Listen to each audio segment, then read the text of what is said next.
Okay. So, all that said, I'm going through this book one lesson at a time, and here's that next lesson. Lesson 13. Why am I good?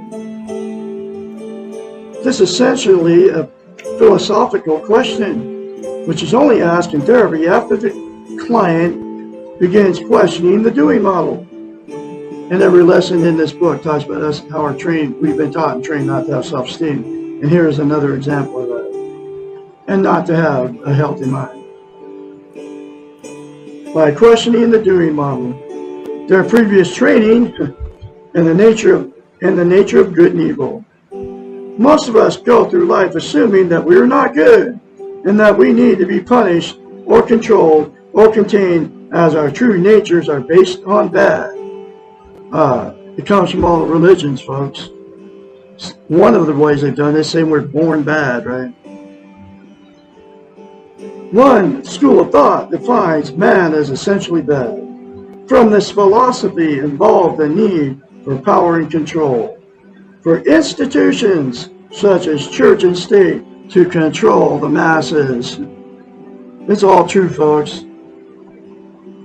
These institutions use punishment and strong discipline to keep order, to frighten into submission, and to prevent the spreading of our inherent badness.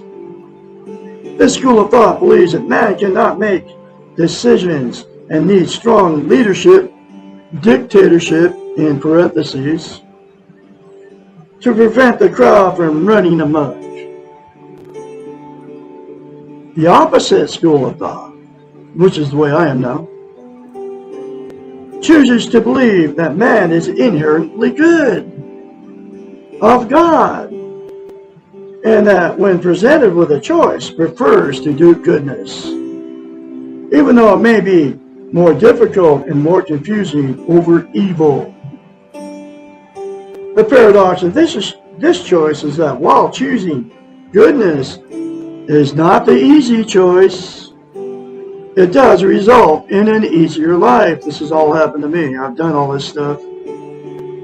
Often the good choice may not feel right, while the easy choice may feel initially better, but may result in a form of evil. A perfect example of this paradox is the concept of caretaking.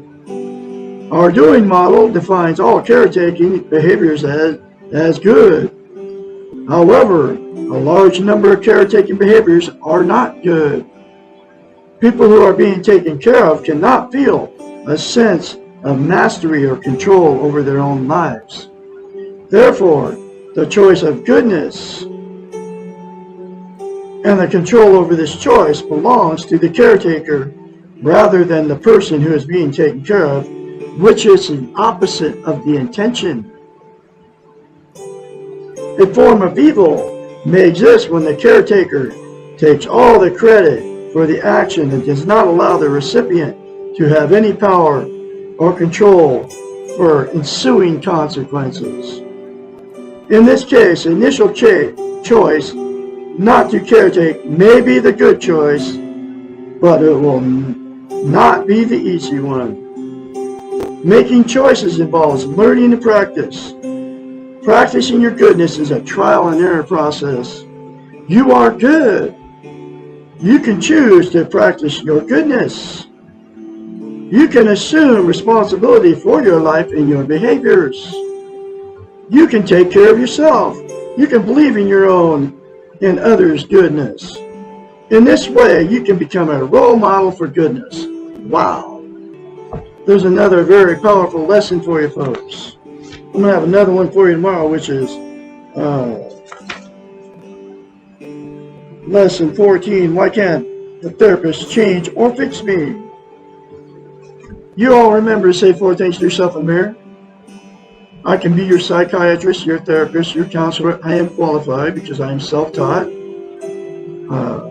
Like I said, I don't need a certificate to help you. I've learned how to heal myself. Call me 458-232 to schedule your first 458-232-5238 to schedule your first therapy session. I'm here 24/7. call me anytime. Say 4 Things to Yourself a Mirror daily, folks. And you can go ahead and get this book right now